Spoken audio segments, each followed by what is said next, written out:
정말 우리 성도님들 대단하십니다. 아멘. 하루를 또 열심히 살아내시고 또 그 피곤한 몸을 이끄시고 이 자리, 예배의 자리로 나오셔서 정말 귀하시고 복된 줄로 믿습니다. 아멘. 정말 대단하세요. 할렐루야. 아멘. 제가 문제 하나를 내보겠습니다. 성경의 인물 중에 누가 가장 똑똑하고 지혜로웠을까요? 예수님. 자, 솔로몬 나왔습니다. 또 예수님 나왔습니다. 자, 누가 제일 지혜롭고 똑똑했을까요? 미리암? 런센스 퀴즈 아니었고요. 진짜로는 예수님께서 가장 지혜로우시고 똑똑하셨겠죠. 하지만 이제 구약의 인물 중에는 아까 말씀하신 것처럼 솔로몬입니다. 역시나 다 알고 계시네요. 그래서 제가 힌트를 하나 준비했었거든요. 솔로몬 이 말이 안 나올까봐 혼자 사는 막 이렇게 솔로. 그래서 혼자 사는 그래서 그 힌트를 준비했었는데 이미 솔로몬이라고 아시네요. 솔로몬이 이제 왕이 되기 전에 1,000번제를 드렸어요. 1,000번제가 뭘까요? 1,000마리의 황소를 하나님께 바친 거예요. 이게 하루하루 바친 게 아니라 한 번에 바쳤다는 거예요. 그 한 번에 바쳤다는 것은 이 솔로몬의 무엇을 나타내는 거냐면 그게 재력을 나타내는 겁니다. 황소 1,000마리 보신 적 있으세요? 없으시죠? 저도 없어요. 근데 이 1,000마리를 한 번에 바쳤다는 건 그의 능력을, 재력을 이렇게 이야기하는 것인데 또 다른 면은 뭐냐면 하나님께 이 1,000마리를 바칠 정도로 간절함이 있었다라는 것이에요. 하나님께 이 1,000마리를 바쳤을 때 이 솔로몬이 하나님께 구했던 것이 무엇이었을까요? 지혜. 할렐루야. 또 이것을 다르게 얘기하면 무엇이죠? 듣는 마음이었어요. 지혜를 구했는데요. 듣는 마음이다 이렇게 얘기해요. 뭐에 대해서 듣는 마음일까요? 첫 번째는 하나님의 음성, 하나님의 말씀을 듣는 마음인 줄로 믿습니다. 그리고 그가 또 어떤 마음이냐? 누구를 다스려야 됩니까? 이스라엘 백성들을 다스려야 되잖아요. 그러면 누구의 목소리에 청종해야 됩니까? 백성들의 목소리에 청종해야 됩니다. 그래서 그 듣는 마음을 가지고 지혜롭게 나라를 하나님께 듣는 마음, 또 백성들의 그 듣는 마음을 가지고 지혜롭게 이스라엘 백성들을 다스리기를 원했다는 것입니다. 성경에 말고 그러면 이 성경에서 솔로몬이 또 어떤 책을 썼죠? 잠언을 썼어요. 너무나 잘하시네요. 이 잠언을 썼는데 지식의 근본은 무엇입니까? 하나님의 말씀이라고. 하나님을 아는 것. 그게 지혜의 근본이라 이렇게 얘기합니다. 그랬더니 이 하나님과 하나님의 떠난 삶에 대해서 또 이야기를 해요. 어디서 얘기하면 전도서에서 이렇게 이야기합니다. 예, 전도서에서. 헛되고 헛된 것들. 이 세상을 바라보고 이 세상에 살아가는 이 세상만 바라보는 그런 모든 것들. 썩어져서 없어지고 시들어버리고 사라질 이 모든 것들을 바라면서 사는 것이 헛되다라고 얘기해요. 그런데 이 헛되다 얘기하면서 헛되지 않은 게 있어요. 뭘까요? 하나님과 함께하는 삶. 이게 헛되지 않은 줄로 믿으시기를 소망합니다. 아멘. 사랑하는 성도 여러분, 우리 성도님께서는 지금 이 시간에 어디에 나와 계십니까? 주님의 자리에 나오고 계세요. 하나님께 드리는 예배에 나와 계시고 있는 것이에요. 이 모습을 보면서 저는 이렇게 말씀드리고 싶습니다. 우리 성도님들 지혜롭다. 정말 왜냐하면 이 세상에 살아갈 때 내 힘으로 살 수가 없는데 하나님께 나아가시면서 그의 말씀에 응답하시며 살아가시는 우리 성도님들은 진실로 지혜로운 줄로 믿습니다. 스스로 안 믿겨지시나 보세요. 내가 지혜롭다 생각되지 않으세요? 지금 이 자리에 하나님을 바라면서 나오시는 우리 성도님들 정말 지혜로우신 거예요. 할렐루야. 그걸 믿으시기를 소망합니다.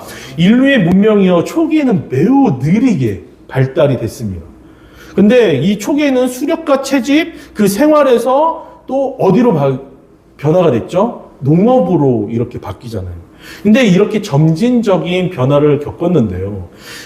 그 지적인 능력과 이 지혜, 이런 것들이 발달됨으로 인해서 기술이 발달되고 산업이 발달되고 막 이러지 않습니까?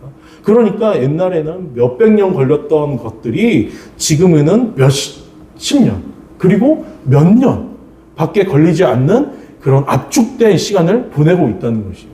그래프로 따지면요, 이렇게 가다가 갑자기 이렇게 싹 상승이 되는 거예요.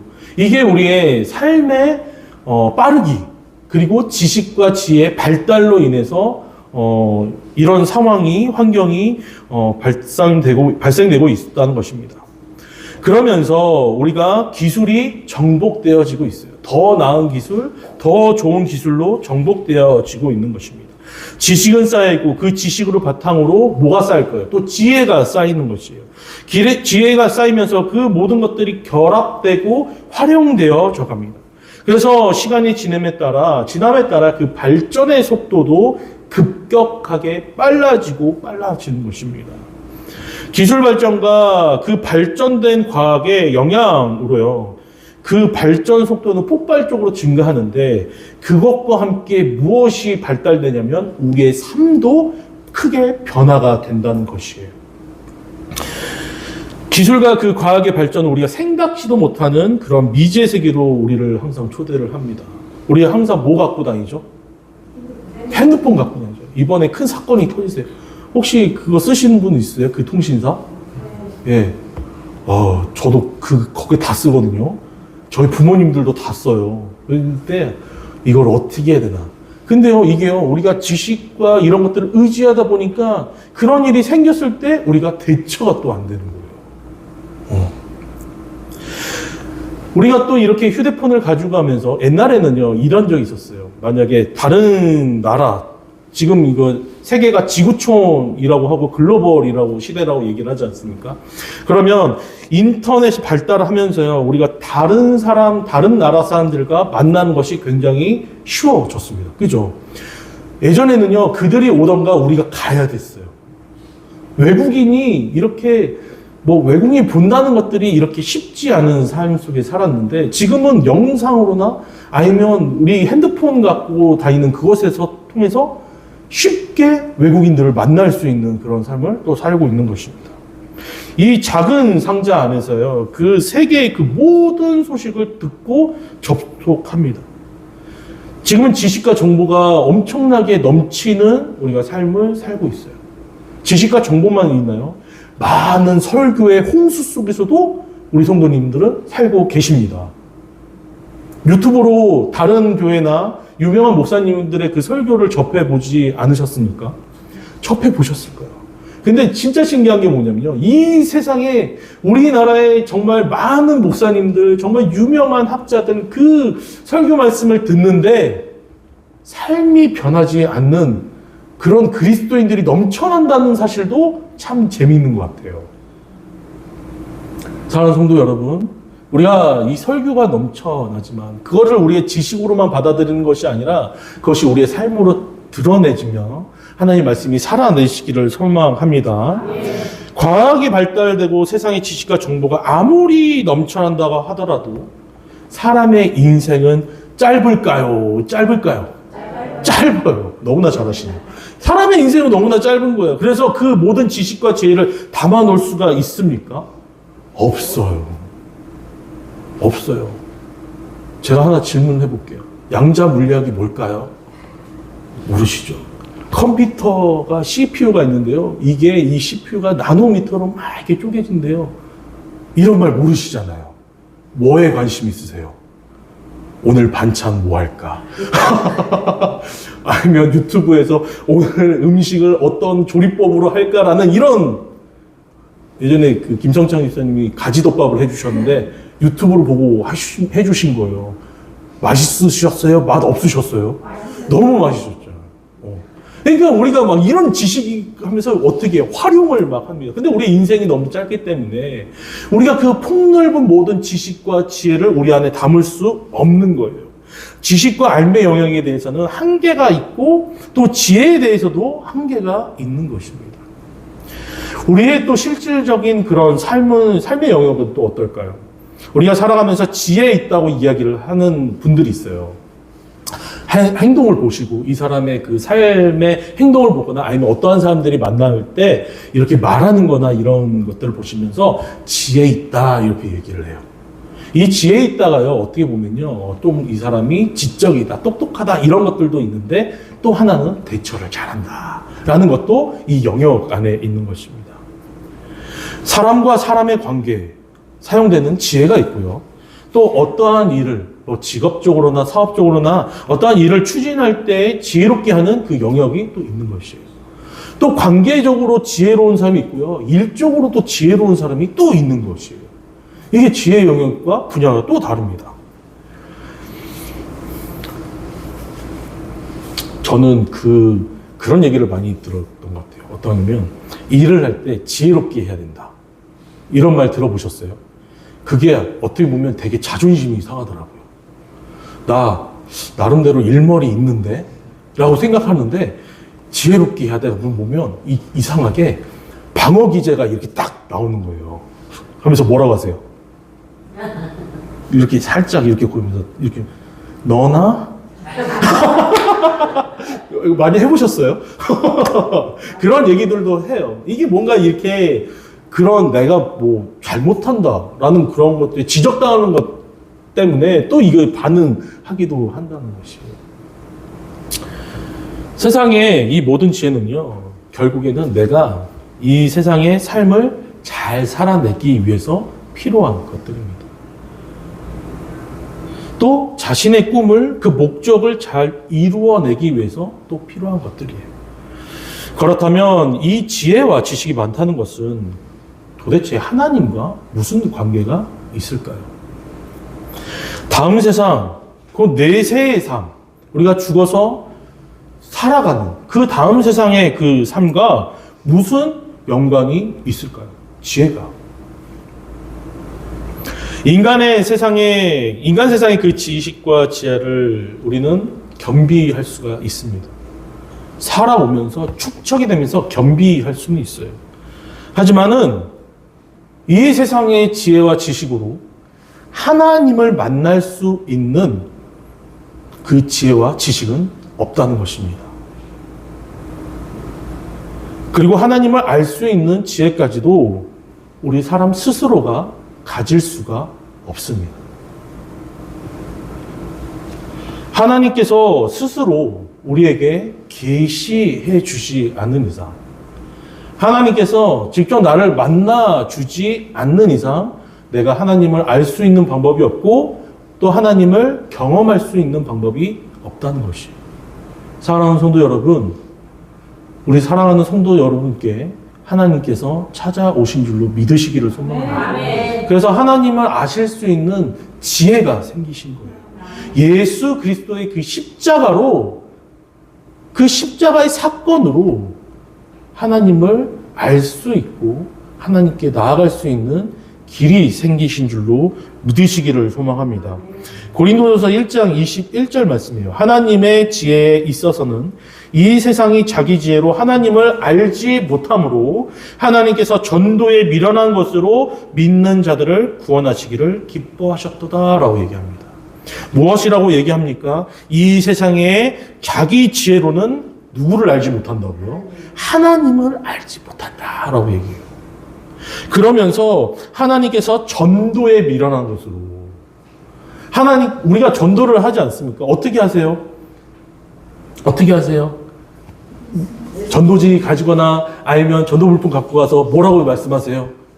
예수님 믿으세요. 이렇게 단순하고 어쩌면 정말 간략한 그 마음, 그 내용으로 우리가 전도를 한단 말이에요. 근데 그것을 통해서요, 받는 사람에게 어떠한 일이 변하냐면요, 하나님을 만나는 그런 충격적인 사건이 일어나신 줄로 믿으시기를 소망합니다. 어떻게 보면 이 가벼운 이 단어 한마디에, 이 문장 한마디에 그의 사람과 그의 인생이 바뀌어져 버리는 그런 놀라운 사건이 일어난다는 것이에요. 사랑하는 성도 여러분, 우리가 전도를 할 때 어떻게 보면 사람들이 미련해 보일 수도 있어요. 보게. 왜 미련해 보이냐면 도대체 말이 안 되거든요. 세상 사람들은 내가 무슨 죄를 졌길래? 라고 생각을 해요. 또 예수 그리스도라는 사람이 십자가에 달려 죽는 것이 이 죄사함과 무엇이 상관느냐라고 이렇게 궁금증을 가질 수도 있어요. 어떠한 큰 일을 하려면 어떠한 큰 사건에서 큰 승리적인 능력적인 모습이 보여야지 그것을 보고 좀 믿겠는데 죽은 사람을 믿음으로 말미암아 구원을 받는다? 이렇게 생각할 수도 있다는 것이에요. 하지만 이 미련해 보이는 이 사건이요, 하나님께서 기뻐하시는, 그리고 그것을 통해서 구원을 드러내시는 놀라운 사건이신 줄로 믿으시기를 소망합니다. 하나님은요, 사람의 그 나약함과 우매함을 아시고요, 직접 독생자 예수 그리스도를 어떤 옷을 입고요, 사람의 옷을 입혀서 보내셨어요. 그래서 예수 그리스도를 통해서 하나님을 만나는 길을 허락하셨습니다. 예수 그리스도를 통해서 하나님을 볼 수 있게 된 것입니다. 나를 본 자가 누구를 본다고요? 하나님을 본 거예요. 하나님께서 나아갈 수 있는 그 길이 열려버린 것입니다. 우리가 가진 지혜와 그 지식으로는 해결할 수 없는 것을 하나님께서 직접 해결해 주셨다는 것입니다. 그래서 바울은 이 세상의 지혜로, 그 말의 지혜로 하지 않고 오직 예수님의 십자가만을 선포합니다.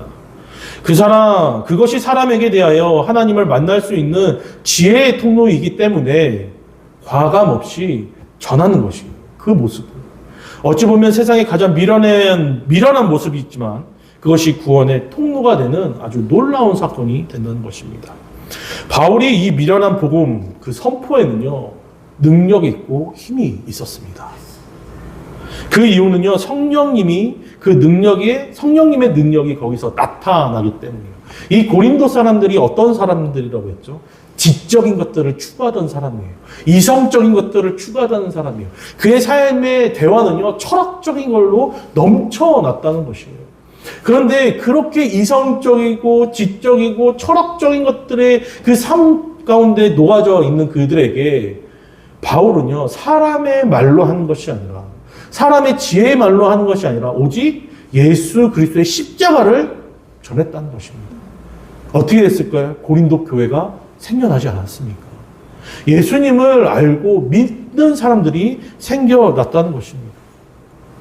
바울의 이 미련한 복음의 선포에 그 하나님의 능력, 그 성령님의 능력이 나타나시기 때문에 이런 상황이 발생된 것이죠. 바울이 설교할 때요, 그가 지혜에 권하는 말로 설득하거나 아니면 막 잘 보이기 위해서 아첨을 하거나 그런 모습이 아니었습니다. 아니면 정말 그 설교의 말에 웃기기도 하는 그 마음을, 듣는 사람들의 그 마음을 훔치기 위한 어떠한 장치도 그 안에 없었다는 것이에요. 스스로 사람의 지혜와 지식을 뽐내려 하지도 않았습니다. 오직 십자가를 전할 때 성령님께서 나타나셨다는 것이죠. 그래서 성령님의 능력으로 많은 고린도 사람들이 십자가의 그 복음 앞에 무릎을 꿇게 되었고 믿고 변화되었다는 것입니다. 하나님께서는 왜 이 십자가의 미련한 방법을 선택하셨을까요? 그들의 문화 속에 들어가서 수서학, 말을 잘하는 거, 설득하는 거, 이 수서학이나 아니면 그 철학을 노라면서 하지 않았을까요?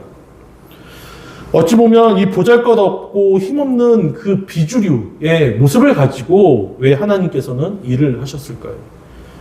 그것은 믿음은 사람의 지혜에 있지 않고 사람의 재능이 아니라 능력에 있지 않고 하나님의 능력에 있게 하려 하심이기 때문인 줄로 믿으시기를 소망합니다.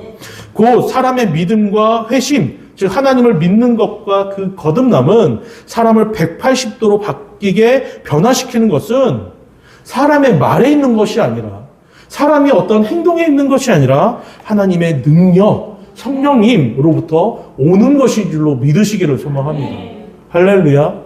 그래서 우리의 성도님들도 말이 중요하신 것이에요. 말이 중요한 것입니다.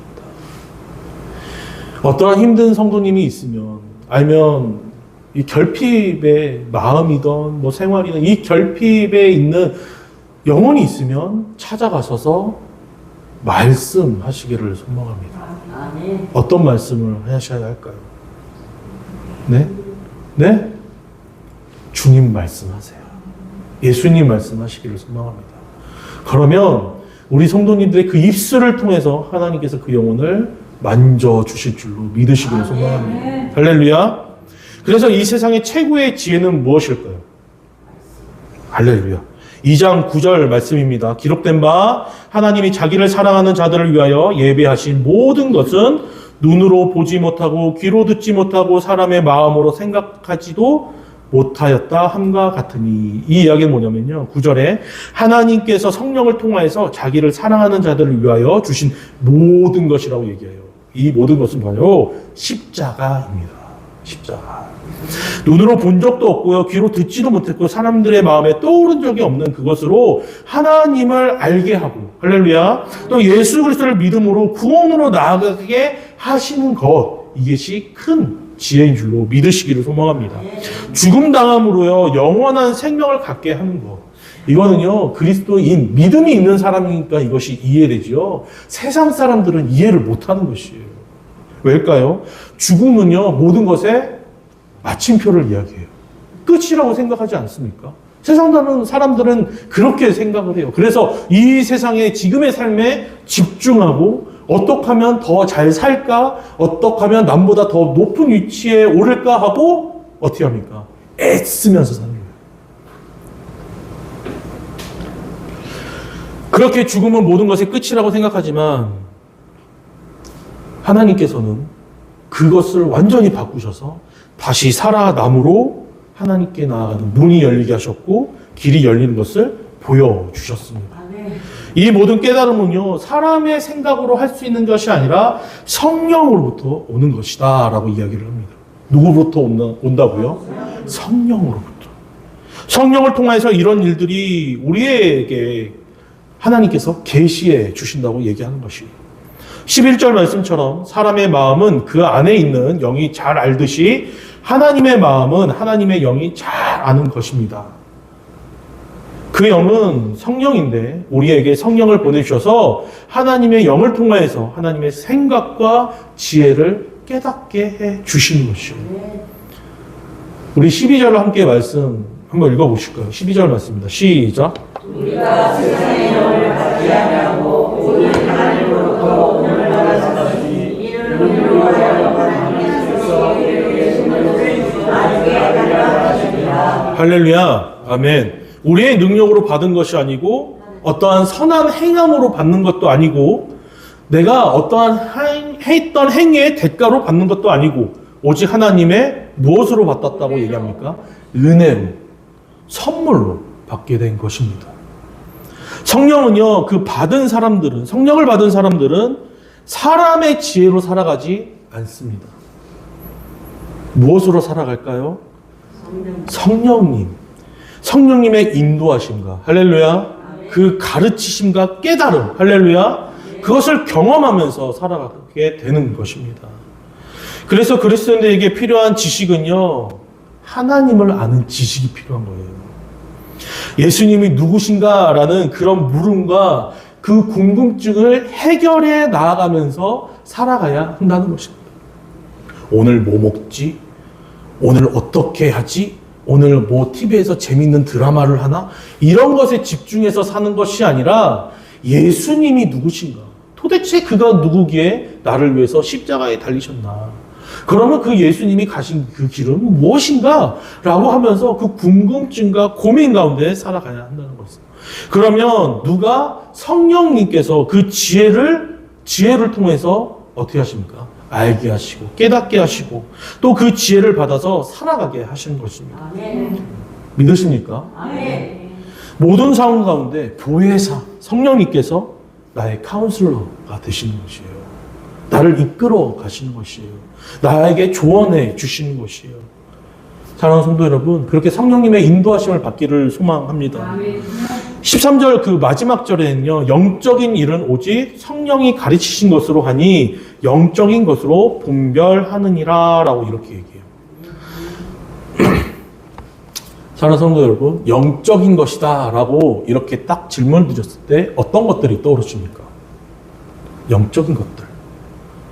우리가 이 영적인 것들요, 어떻게 보면 어떤 거랑 연결하냐면 오순절 때 그 성령의 강한 임재를 이렇게 연관 지으면서 어떠한 신비적인 체험이랑 연결할 때가 굉장히 많아요.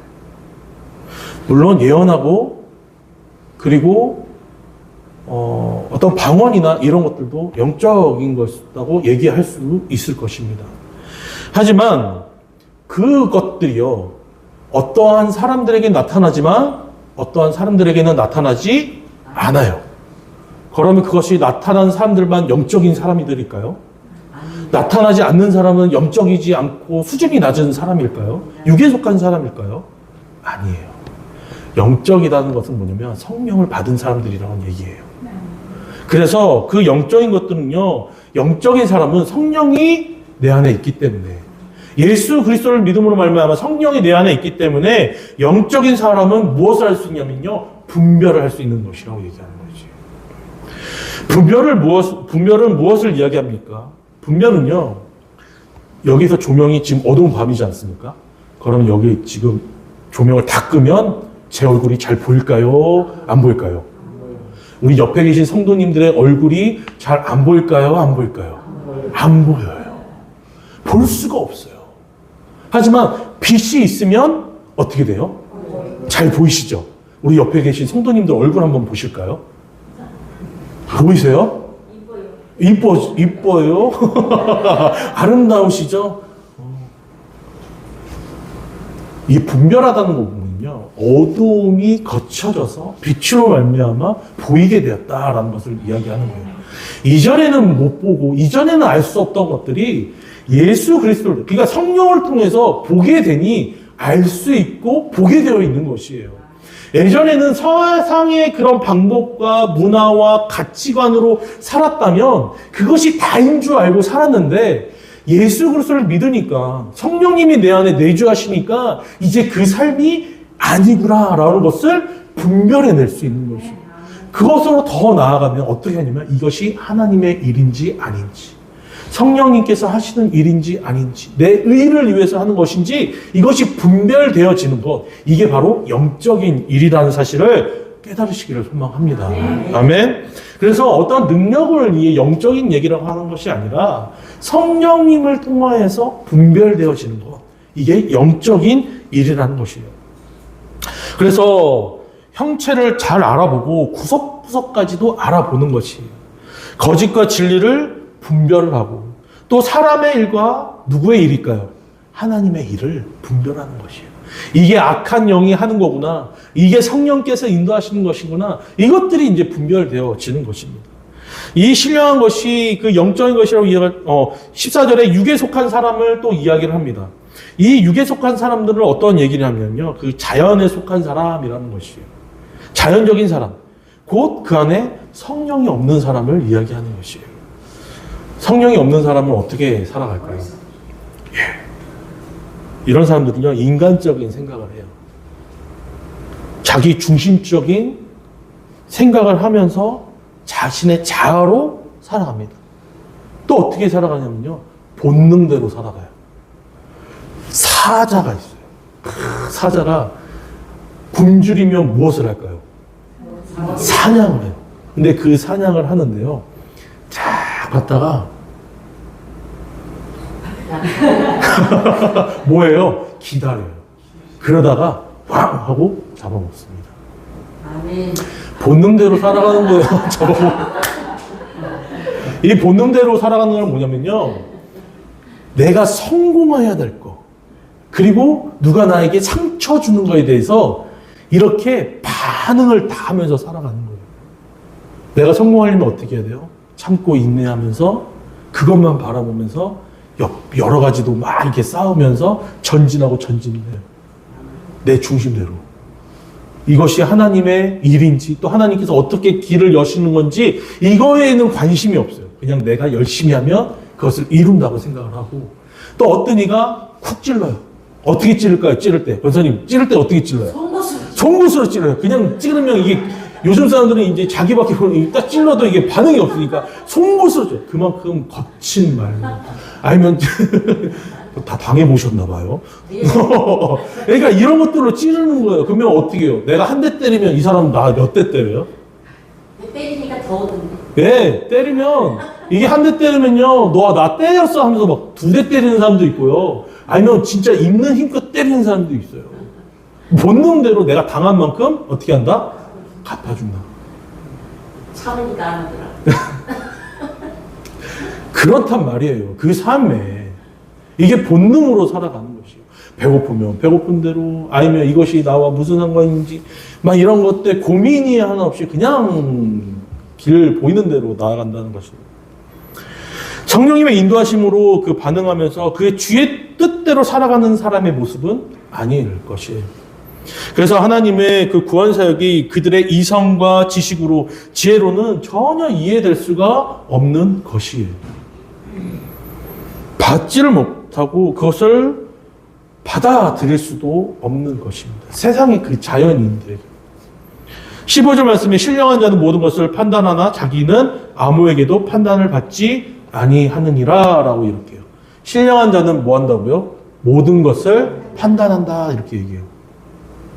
이게 모든 것을 판단한다는 말은요, 이 세상의 모든 지식을 가지고 뭐 이해하고 그 어떤 정죄하거나 일의 잘못을 판단한다는 얘기가 아닙니다. 신령한 자들이, 그러니까 그리스도인들이 교회에서 어떠한 기준을 가지고 판단하거나 이야기하는 그런 것들을 얘기하는 것이 아니에요. 정죄하는 그런 얘기가 아니에요. 이 내용은요, 바로 말씀의 그 진리, 무엇입니까? 그 복음의 진리를 깨달은 그 영적인 일들에 대해서 이야기를 하는 것입니다. 십자가의 복음이 깨달아지는 것은 곧 하나님의 영으로 성령의 일들을 깨달을 수 있는 것이에요.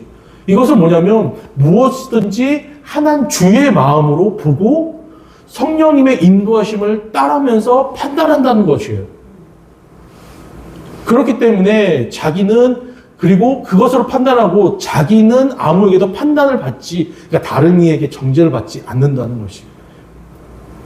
십자가의 복음이 깨달아지는 것, 그 하나님의 영으로 성령의 일을 깨달을 수 있다는 것을 이야기하는 거예요. 이것을 성령님이 알게 하시고 깨닫고 분별할 수 있는 것이지만 세상 사람들은 그 안에 뭐가 없다고요? 성령이 없기 때문에 그 진리를 알지 못하기에 세상의 지혜와 가치관으로 어떤 것도 평가받을 수 없다라는 것을 얘기하는 것입니다. 세상 사람들은 성령의 진리를 알지 못하기 때문에 그의 입에서 나오는 말들로 우리가 판단받을 수 없다는 것을 이야기하는 것입니다. 이사야서 40장 13절 말씀에 누가 여호와의 영을 지도했으며 그의 모사가 되어 그를 가르쳤으랴를 바울은 인용하면서 마지막 절에 누가 주의 마음을 알아서 주를 가르치겠느냐, 그러나 우리가 그리스도의 마음을 가졌느니라 라고 말을 합니다. 사랑하는 성도 여러분, 예수 그리스도의 복음을 품은 우리들은요, 이제 더 이상 자연인이 아닙니다. 본성대로 살아가는 사람들이 아니에요. 죄 가운데 살아가는 사람들이 아닙니다. 세상의 사람들처럼 자신의 지혜와 지식으로 그 가치관으로 사는 사람이 아니라 오직 예수 그리스도의 그 복음을 가지고 살아가는 사람인 줄로 믿으시기를 소망합니다. 이것은 성령님께서 우리에게 믿게 하시고 또 알게 하시는 아주 특별한 은혜라는 것이에요. 하나님의 영을 소유한 우리, 곧 그 성령님이 우리 안에 내주하시는 우리 성도님들은 이제 어떻게 이 땅에서 살아가시겠습니까?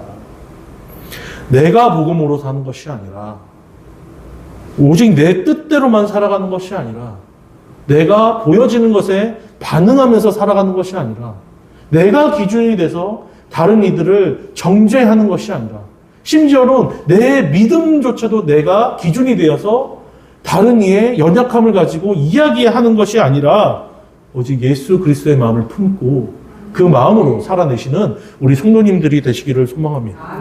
나의 유익과 만족, 그 안위를 위해서 지혜를 사용하며 살았다면 이제는 내가 받은 그 십자가, 내가 받은 그 성령으로 나를 위해서 사는 것이 아니라 예수님처럼 다른 영혼을 위해서 지혜롭게 사는 그런 모습으로 나아갈 줄로 믿습니다.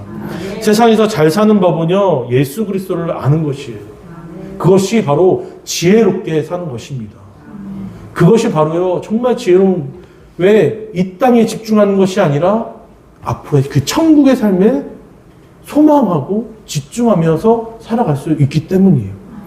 성령님을 통한 그리스도인들의 그 지혜는요, 나 자신이 중심이 되어 세상 속에서 어떻게 하면 잘 살아갈까 하는 것이 아니라 그리스도인 나 자신이 처해 있는 그 몸담고 있는 모든 환경 속에서 또 관계를 맺고 있는 그 모든 사람들 사이에서 성령의 그 지혜를 가지고 살아감을 이야기하는 것일 줄로 믿으시기를 소망합니다.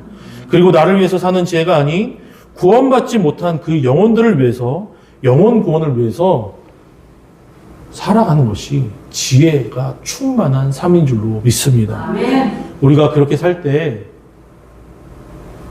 하나님께서는요, 더 그렇게 살 수 있게 우리의 환경을 만들어 주실 줄로 믿습니다. 더욱더 큰 은혜로, 할렐루야, 더욱더 큰 복으로, 할렐루야, 그 채우심이 넘쳐날 줄로 믿습니다. 지혜를 가지시고 하나님을 바라보시며 성령님의 인도하심을 받는 우리와 나 성도님들 되시기를 축복합니다. 찬양하시겠습니다.